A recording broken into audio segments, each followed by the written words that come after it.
आपने कभी सुना है 14 लोक? ये कोई कहानी नहीं, बल्कि एक गहरा आध्यात्मिक रहस्य है। हमारे ब्रह्मांड में कुल 14 लोक माने गए हैं, 7 ऊपर और 7 नीचे। ऊपर के 7 लोक, इन लोकों में आत्मा ऊंचाई की ओर बढ़ती है, ज्ञान, शांति और मोक्ष की दिशा में। भूलोक, ये वो लोक है जहां हम सभी मनुष्य रहते हैं।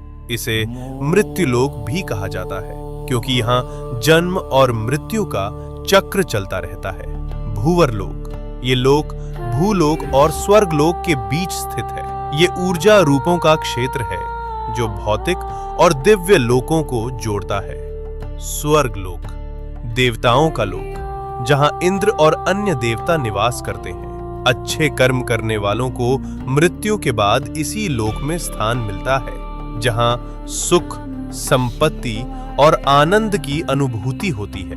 महरलोक, ये दिव्य ऋषियों, तपस्वियों और महान आत्माओं का निवास स्थान है, जहां वशिष्ठ और विश्वामित्र जैसे महान ऋषि तपस्या करते हैं। जनलोक, इस लोक में वे आत्माएं निवास करती हैं जिन्होंने ज्ञान और ध्यान में परम सिद्धि प्राप्त की होती है।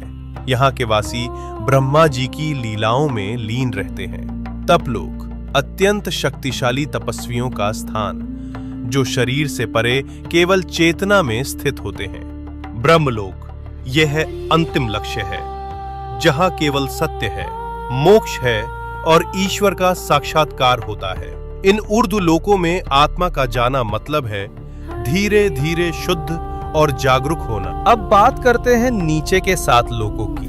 यहाँ भोग, मोह और भ्रम ज्यादा होता है। अतल लोक, राक्षसों और मायावी शक्तियों का घर। वितल लोक, जहाँ कामनाएं और भोग हावी रहते हैं। सुतल लोक, राजा बलि का लोक। वे दानवीर थे, लेकिन उनमें अहंकार भी था। रसातल लोक, जहाँ भ्रम, लालच और अज्ञान का घना अंधेरा है। तालातल लोक, छल, धोखा और झूठ से भरा हुआ लोक। महातल लोक, जहां अंधकार और अहंकार का बोलबाला है। पाताल लोक, सबसे नीचे का लोक, तामसिक ऊर्जा और इच्छाओं का केंद्र। लेकिन इन सब का मतलब सिर्फ बाहरी दुनिया नहीं है। ये 7 लोक हमारे भीतर की नकारात्मक सोच और कमजोरियों का प्रतीक हैं।